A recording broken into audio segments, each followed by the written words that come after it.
बिस्मिल्लाहिर्रहमानिर्रहीम। My dear students, अस्सलाम वालेकुम वरहमतुल्लाहि वबरकातुहू। बेटे, आज के इस वीडियो लेक्चर के अंदर हमने एक इम्पॉर्टेंट कॉन्सेप्ट डिस्कस करना है जो कि इम्पॉर्टेंट लॉन्ग क्वेश्चन भी है हमारे एग्ज़ाम पॉइंट ऑफ व्यू के लिहाज से। काफ़ी दफ़ा एग्ज़ाम में आ चुका है, बोर्ड पेपर के अंदर ये काफ़ी दफ़ा जो है वो एग्ज़ाम में आ चुका है। इस टॉपिक के अंदर हमने एक इंटरेस्टिंग चीज़ ये देखनी है कि एनर्जी को कैपेसिटर में स्टोर करना। आमतौर पर हम देखते हैं, जब फर्स्ट ईयर आपने पढ़ी, आपको याद होगा कि उस वक़्त आपको सिखाया जाता था कि जो पोटेंशियल एनर्जी होती है ये डैम में स्टोर की जाती है, यानी जो वाटर डैम में स्टोर होता है उसके पास पोटेंशियल एनर्जी होती है। यह आपको कहा जाता था कि नीचे पंप जो फोर्स, जो कुव्वत लगाकर, जो वर्क करके पानी को ऊपर वाली टैंकी में स्टोर करवाता है, वो भी एक्चुअली में पोटेंशियल एनर्जी में इजाफा कर रहा होता है। वो पोटेंशियल एनर्जी उस ड्रम के अंदर स्टोर हो जाती है। बाद में जब हम नल नीचे ओपन करते हैं तो उस नल के ज़रिए आने वाला जो पानी है वो उसी पोटेंशियल एनर्जी को काइनेटिक एनर्जी में बदलकर हम तक पहुंचता है। ये हमने फर्स्ट ईयर तक जो है वो डिस्कस किया था। अब हम सेकेंड ईयर के अंदर इसकी एक एडवांस फॉर्म पढ़ते हैं इलेक्ट्रिक फील्ड की टर्म में, और इस टॉपिक का नाम है कि energy stored in capacitor. Energy के बारे में एक चीज़ अच्छे तरीके से जान लीजिए, एनर्जी पोटेंशियल एनर्जी की शक्ल में और किसी ना किसी फील्ड के अंदर ही स्टोर होगी। पोटेंशियल एनर्जी की वो किस्म है जो एनर्जी किसी फील्ड के अंदर स्टोर हो सकती है। काइनेटिक एनर्जी आप स्टोर नहीं कर सकते। आप हीट एनर्जी जो है उसको स्टोर नहीं कर सकते। पोटेंशियल एनर्जी का वो सोर्स है जो मैकेनिकल एनर्जी की टर्म में अगर हम कहें तो ये एनर्जी की वो किस्म है जो आप स्टोर कर सकते हैं। लेकिन इसके स्टोर के लिए एक चीज़ याद रखिएगा कि आपको एक फील्ड की ज़रूरत होती है।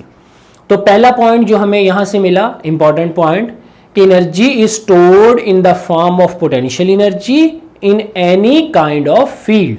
वो मैग्नेटिक फील्ड हो सकती है, ग्रेविटेशनल हो सकती है, इलेक्ट्रिक फील्ड हो सकती है, इलास्टिक फील्ड हो सकती है। तो एनर्जी जब भी स्टोर होगी किसी फील्ड में और पोटेंशियल एनर्जी की शक्ल में स्टोर होगी। तो आइए जरा देखते हैं कि कैपेसिटर में कौन सी एनर्जी स्टोर होती है। एनर्जी स्टोर्ड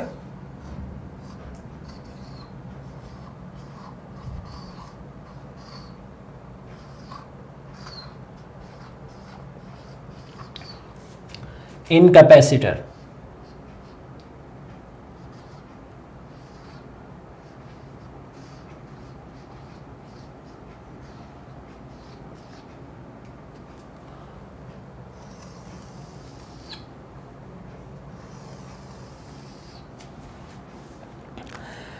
कैपेसिटर के अंदर बेटे हम एक कॉन्सेप्ट मैं आपके सामने एलेबोरेट करता हूँ, आप इससे अच्छी तरह से वाकिफ होंगे कि कैपेसिटर की जो दो पैरेलल प्लेट्स हैं, फर्स्ट ऑफ ऑल ये दो पैरेलल प्लेट्स हैं, दीज आर मेटल प्लेट्स, और इन प्लेट्स को हम बैटरी के साथ कनेक्ट कर देते हैं।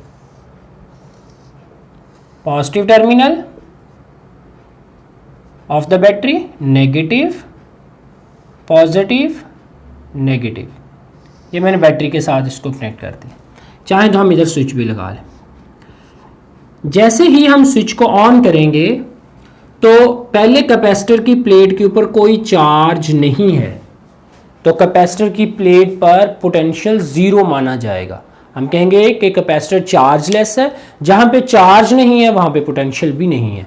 पोटेंशियल की डेफिनेशन सिंपल कॉन्सेप्ट के लिहाज से अपने ज़हन में हमेशा रखा करें कि चार्ज के पास जो पोटेंशियल एनर्जी होती है वही इलेक्ट्रिकल पोटेंशियल होता है। तो जब चार्ज ही नहीं है तो उसके पास कोई एनर्जी भी नहीं होगी, तो इसलिए कोई भी पोटेंशियल नहीं होगा। तो हम इसमें यहाँ पे लिख देते हैं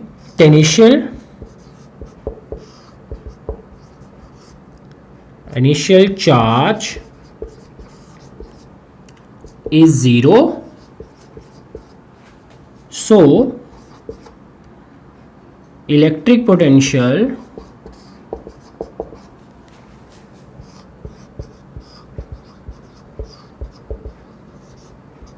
is 0।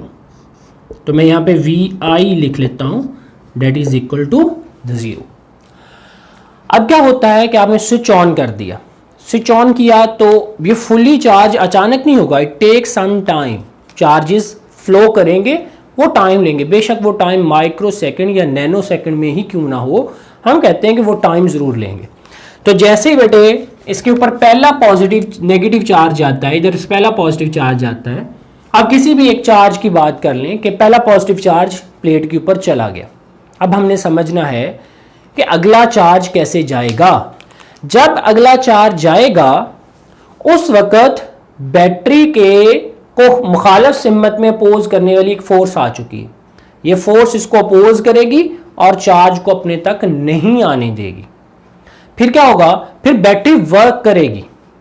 बैटरी का पोटेंशियल इस वक्त कितना है, बैटरी का पोटेंशियल है V वोल्ट, इसका 0, तो ये ज्यादा ताकत रखती है इससे, चूंकि पोटेंशियल का मतलब potential energy per unit charge, इसके पास potential energy per unit charge ज्यादा है, इसके पास कम है, तो ये इसके ऊपर वर्क करेगी। तो यहां पर हम अगला स्टेप लिखते हैं कि वर्क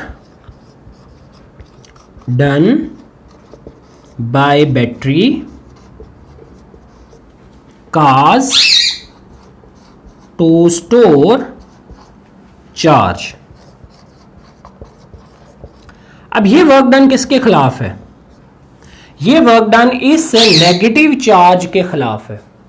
तो हम कहेंगे negative charge, sorry positive charge जो प्लेट पर स्टोर है उसके खिलाफ वर्क करना है, और किसी पॉजिटिव चार्ज के खिलाफ पॉजिटिव चार्ज वर्क करेगा तो पॉजिटिव पॉजिटिव को रिपेल कर रहे हैं, इसका मतलब है फील्ड के अगेंस्ट वर्क किया जा रहा है। तो हम कहेंगे कि दिस वर्क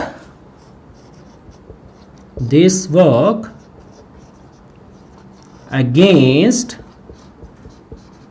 द फील्ड, ये फील्ड के अगेंस्ट किया गया वर्क।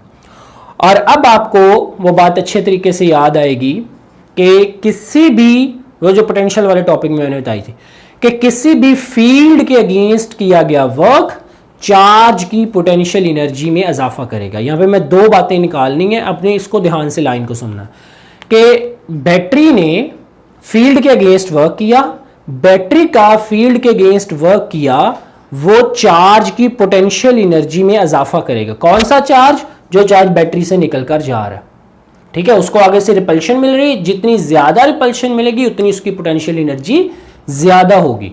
तो जब पोटेंशियल एनर्जी ज्यादा होगी, जैसे ही वो चार्ज इस पे स्टोर होगा तो फिर कैपेसिटर की प्लेट का पोटेंशियल भी इंक्रीज हो जाएगा। मैंने कहा था ना, मैं दो बातें यहां से निकाली। नंबर 1 कि चार्ज का पोटेंशियल इंक्रीज होगा, पोटेंशियल एनर्जी इंक्रीज होगी, वो जाकर जब स्टोर होगा तो चार्ज के पास जो एनर्जी है, पोटेंशियल एनर्जी जो उसकी इंक्रीज होकर आई है, वो एक्चुअली में कैपेसिटर के ऊपर स्टोर हो गई in the form of potential energy. और अगर आपसे ये पूछा जाए कि कौन सी किस्म है पोटेंशियल एनर्जी की, तो आप कहेंगे इलेक्ट्रिकल पोटेंशियल एनर्जी। और इसके ज़रिए असर इफेक्ट क्या आया, इफेक्ट ये आया कि कैपेसिटर की प्लेट का पोटेंशियल इंक्रीज हो गया। ये थी वो जो लाइन जो इसकी बैकबोन बनेगी इस टॉपिक की, और हम इसको लेके चलेंगे। तो हम इसमें ये लिखते हैं, this work done against the field cause to increase the potential energy, cause to increase potential energy.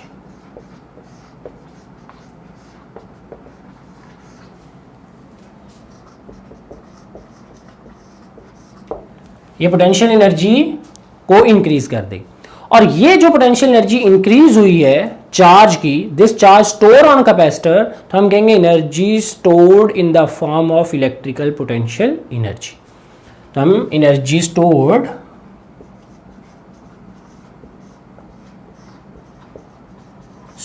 in the form of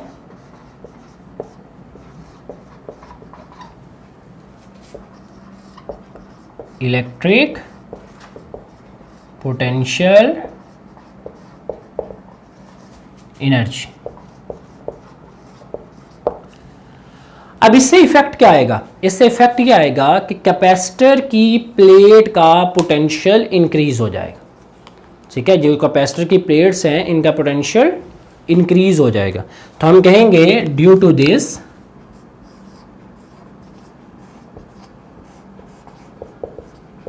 increase the potential difference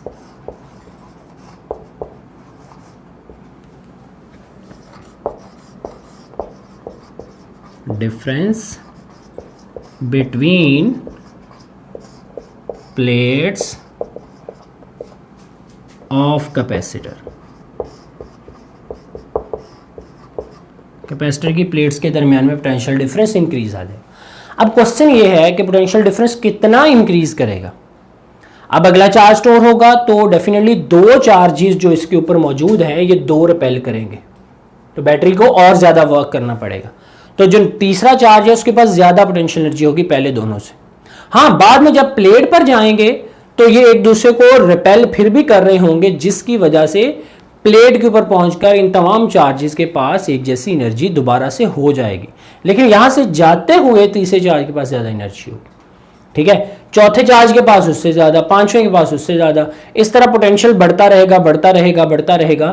तो एक वक्त आएगा कि कैपेसिटर के ऊपर इतना पोटेंशियल हो जाएगा कि वो बैटरी के पोटेंशियल को रिपेल करना शुरू कर देगा, और रिपेल तो पहले कर रहा था, इतना रिपेल करेगा कि नए चार्ज को नहीं आने देगा। तो हम उस वक्त कहेंगे कि कैपेसिटर फुल चार्ज हो गया। ठीक है, तो जब कैपेसिटर फुल चार्ज हो जाएगा तो मजीद चार्ज नहीं आने देगा, उस वक्त कैपेसिटर का पोटेंशियल इतना ज्यादा होगा कि वो बैटरी के पोटेंशियल को रोक सकता है, या सिंपल मायने में ये कहें कि दोनों के पोटेंशियल बराबर आ जाएंगे। ये है लॉजिक फुली चार्ज कैपेसिटर की। तो हम अगला पॉइंट लिखते हैं कि when capacitor is fully charge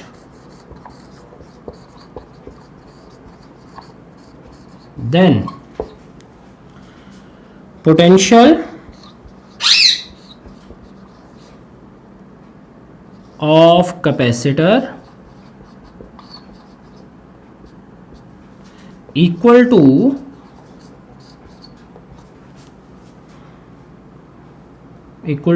potential of battery।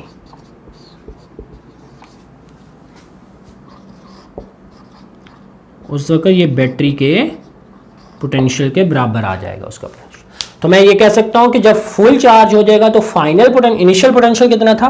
0। तो जब 0 चार्ज था, जब फुल चार्ज हो गया तो फाइनल पोटेंशियल क्या हो गया? बैटरी के पोटेंशियल के बराबर, जो कि है V। तो हम कहते हैं कि when full charge then VF is equal to V। ये हमारे पास फाइनल आ जाए। अब ये दो पोटेंशियल हो गए, इनिशियल और फाइनल।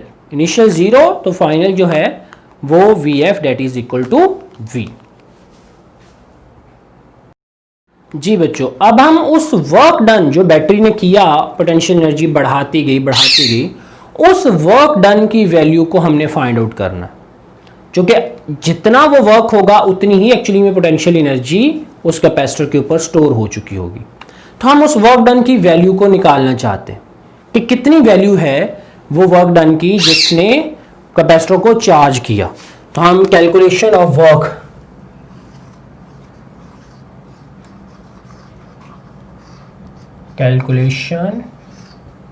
वर्क जब भी वर्क की कैलकुलेशन की बात आती है तो आपके जहन में एक फार्मूला फौरन से आ जाता है, W is equal to F dot D, जिसे आप एफ डी कॉस थीटा पढ़ते थे। ये फार्मूला फर्स्ट ईयर की हद तक बहुत अच्छा है, हर जगह एप्लीकेबल हो जाता है। सेकेंड ईयर के अंदर आपने वर्क का एक नया फार्मूला याद रखना है, और जब भी इलेक्ट्रिकल वर्क डन की बात होगी यही फार्मूला जो है वो इस्तेमाल होगा। ठीक है, और वो वर्क डन का फार्मूला हम पहले कैलकुलेट कर चुके हैं, जो कि पोटेंशियल डिफरेंस वाले में हमने देखा था। तो हम यहाँ पे लिखते हैं कि वी नो कि वो रिलेशन क्या था, that is equal to work done Q delta V। बेटे Q वो चार्ज है जिसके ऊपर वर्क होना है, और डेल्टा वी वो पोटेंशियल का डिफरेंस है जिसके अगेंस्ट वर्क होना। ये याद रखिएगा। मतलब ये मैं हरगिज नहीं कह रहा कि आपने वो पोटेंशियल लेना है जिससे वर्क करना है, बल्कि वो लेना जिसके खिलाफ वर्क करना है। तो हम खिलाफ वर्क कर रहे थे जो पोटेंशियल था कैपेसिटर का, और कैपेसिटर का पोटेंशियल तो बदलता है, हर लम्हे बदलता है। जैसे ही नया चार्ज उसके ऊपर जाके स्टोर होता है तो पहले से ज़्यादा पोटेंशियल लेके आता है, पोटेंशियल बढ़ जाता है, फिर और बढ़ जाता है। तो हम कहते हैं उसका पोटेंशियल तो वेरिएबल है। तो वेरिएबल पोटेंशियल को आपने एक कांस्टेंट वैल्यू में लेके आना हो तो आप उसकी एवरेज लेते हैं। तो इसका मतलब है डेल्टा वी कौन सा पोटेंशियल है? एवरेज पोटेंशियल की बात हो रही है। और क्यू कौन सा चार्ज है? जो चार्ज उस कैपेसिटर पर स्टोर हुआ है। तो हम कहते हैं कि Q charge stored on capacitor. तो इसकी वैल्यू किस तरह निकाली जा सकती है? C into V. और फिर बेटे डेल्टा वी क्या है? मैंने बताया कि ये कैपेसिटर का पोटेंशियल है और ये वेरी हो रहा है, तो फिर हम इसको एवरेज पोटेंशियल का नाम देंगे। Average potential. एवरेज पोटेंशियल कैसे निकालते हैं? दो पोटेंशियल थे, इनिशियल और फाइनल। इन दोनों की वैल्यूज को ऐड करें, V initial plus V final divided by 2। तो यह जाएगा 0 प्लस वी डिवाइडेड बाय 2। तो बेटे डेल्टा वी की वैल्यू क्या निकल आई? 1/2 इंटू वी, और क्यू की वैल्यू C इंटू वी। अब ये दोनों वैल्यूज पुट करके हम वर्क डन की वैल्यू को फाइंड आउट कर लेंगे। तो पुट इन अबव इक्वेशन,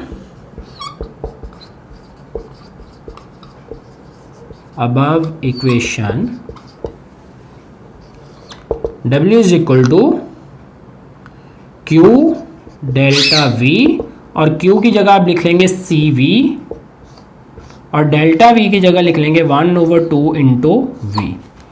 तो यहां से बेटे वर्क डन की वैल्यू निकलेगी 1/2 CV square. This is the final value of work done. और ये जितना वर्क डन हुआ है इतनी ही पोटेंशियल एनर्जी इस कैपेसिटर में स्टोर हो जाएगी। तो हम इसमें लिख लेते हैं कि पोटेंशियल एनर्जी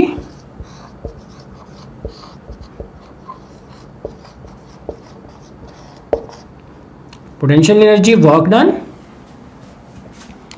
U के साथ पोटेंशियल एनर्जी को स्टोर करते हैं। इलेक्ट्रिक पोटेंशियल एनर्जी है तो UE is equal to work done, that is equal to 1/2 CV square. याद आएगा। अब अगर इस पोटेंशियल एनर्जी को हमने इलेक्ट्रिक फील्ड की टर्म, जो कि इलेक्ट्रिक पोटेंशियल एनर्जी है, तो इलेक्ट्रिक फील्ड की टर्म में निकालना हो तो कैसे निकालेंगे? हम कहेंगे कि पोटेंशियल एनर्जी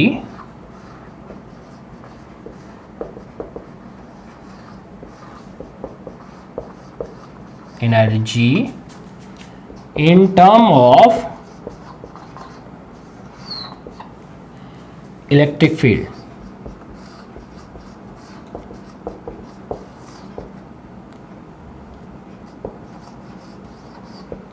इलेक्ट्रिक फील्ड के टर्म में हमने पोटेंशियल एनर्जी लिखनी, तो C और V दोनों की वैल्यू पुट कर देते हैं। हमें लिखते हैं we know C is equal to, capacitance की वैल्यू हमने निकाली हुई थी, आपको याद होगा, A epsilon naught epsilon R divided by D। ये हमारे पास, हम इक्वेशन नंबर, बल्कि इसको इक्वेशन नंबर 1 और इसको इक्वेशन नंबर 2 का नाम दे देते हैं। ये हमारे पास C की वैल्यू आ गई। और पोटेंशियल की value in term of electric field वो भी हम जानते हैं, E is equal to negative delta V over delta R है। सही है। अब यहां पे नेगेटिव साइन तो किसके लिए होता था हमारे पास? डायरेक्शन के लिए। हमें डायरेक्शन नहीं चाहिए, मैग्नीट्यूड चाहिए। तो हम E इज इक्वल टू लिख लेंगे V डिवाइडेड बाय V। चूंकि कैपेसिटर जब फुल चार्ज हो जाता है तो इलेक्ट्रिक फील्ड की वैल्यू डिटरमिन करते हैं, तो ये V वो पोटेंशियल है जो आप फुली चार्ज के ऊपर ले लेते हैं। या आप इसको ये भी कह सकते हैं कि ये पोटेंशियल की चेंज है। इनिशियल पोटेंशियल कितना था? 0, फाइनल V, तो V माइनस 0 जो है ये चेंज आ जाएगी, तो वैल्यू V ही रहेगी। तो ये चेंज इन पोटेंशियल की वैल्यू वी आ गई। Delta R distance between plate, वो हमने डी लिया हुआ, तो यहाँ पे मैं डी ले लेता हूँ।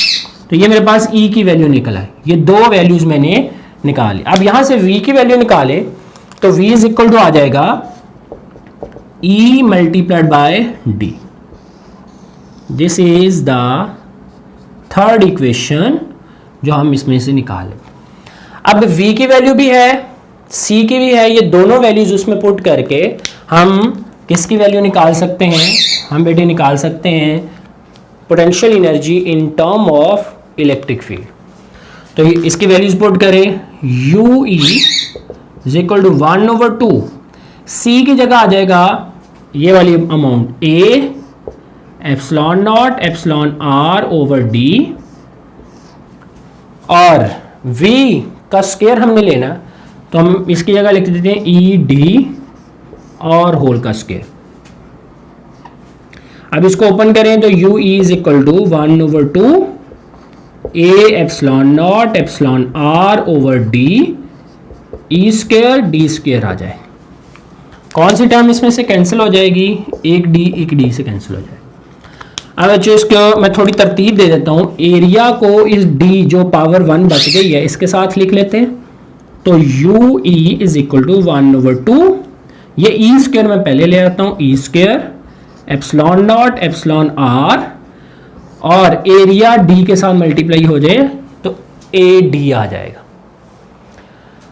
अब ये ए मल्टीप्लाई बाय डी, ये तो वॉल्यूम बन सकता है, और अगर मैं इस वॉल्यूम की वैल्यू को इसके डिवीजन में ले आऊं तो U E divided by A D यानी वॉल्यूम, ये उधर क्या बच जाएगी 1/2 E square epsilon naught epsilon R, और ये जो टर्म है जैसे potential energy per unit volume आप कह सकते हैं, this is small U E, इसको हम बोलते हैं एनर्जी डेंसिटी। ये थी पोटेंशियल एनर्जी के लिए, ये potential energy per unit volume, उसको ही हमने एनर्जी डेंसिटी का नाम दे दिया। 1/2 E square epsilon naught epsilon R, यानी मैंने U E capital U E over A D को मैंने नाम दिया स्मॉल यू ई का, और स्मॉल यू ई को नाम दे दिया potential energy per unit volume, या हम इसको कह सकते हैं पोटेंशियल एनर्जी डेंसिटी। ये एनर्जी डेंसिटी आ जाएगी, energy density E square over sorry E square into epsilon naught epsilon R के बराबर आ गया।